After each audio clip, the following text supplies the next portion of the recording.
Pemirsa 2-3 tahun belakangan ini Lembaga Perkreditan Desa LPD menghadapi banyak tantangan mulai dari dampak COVID-19, kelemahan sistem tata kelola, tuntutan hukum hingga kemeja hijau, permasalahan modal donasi pemerintah dan pemanggilan agar LPD memiliki nomor pokok wajib pajak NPWP.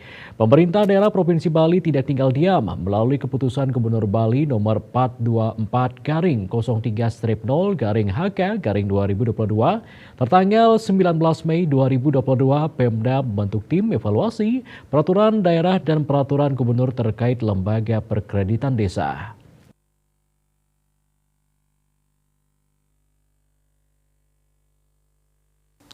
Akademisi Iwayan Ramanta dan Iwayan Pratnyanta Wirasedana menyampaikan tim ini diharapkan dapat menghasilkan beberapa rekomendasi agar pada saatnya nanti peraturan daerah dan peraturan gubernur yang baru dapat menjawab beberapa tantangan LPD.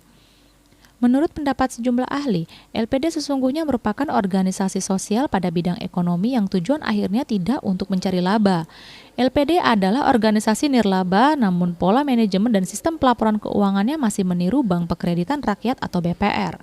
Karakteristik entitas nirlaba sesungguhnya berbeda dengan entitas bisnis. Perbedaan utama yang mendasar adalah pada cara entitas nirlaba dalam memperoleh sumber daya yang dibutuhkan untuk melakukan aktivitas operasinya.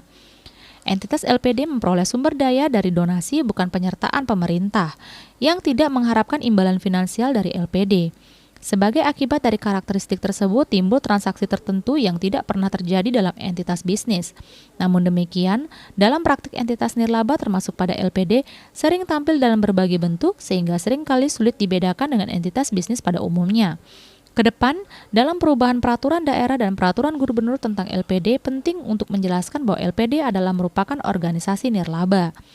Karakteristik entitas nirlaba menurut pernyataan standar akuntansi keuangan nomor 45 hasil revisi 2010 adalah yang pertama, sumber daya entitas nirlaba berasal dari penyumbang yang tidak mengharapkan pembayaran kembali atau manfaat ekonomi yang sebanding dengan jumlah sumber daya yang diberikan.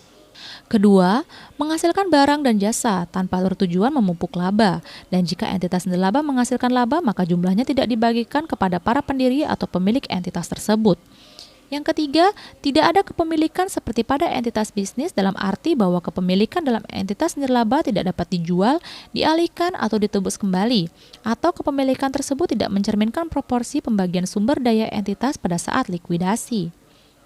Laporan laba rugi LPD harus diganti dengan laporan aktivitas karena laporan keuangan entitas nirlaba meliputi laporan posisi keuangan atau neraca, laporan aktivitas serta laporan arus kas dan catatan atas laporan keuangan. Aset manajemen efisien, aktivitasnya, likuiditas terjaga dan sosial kinerjanya. Dengan langkah itu kita berharap ada rekonstruksi substantif pada entitas LPD. Bali Pos melaporkan.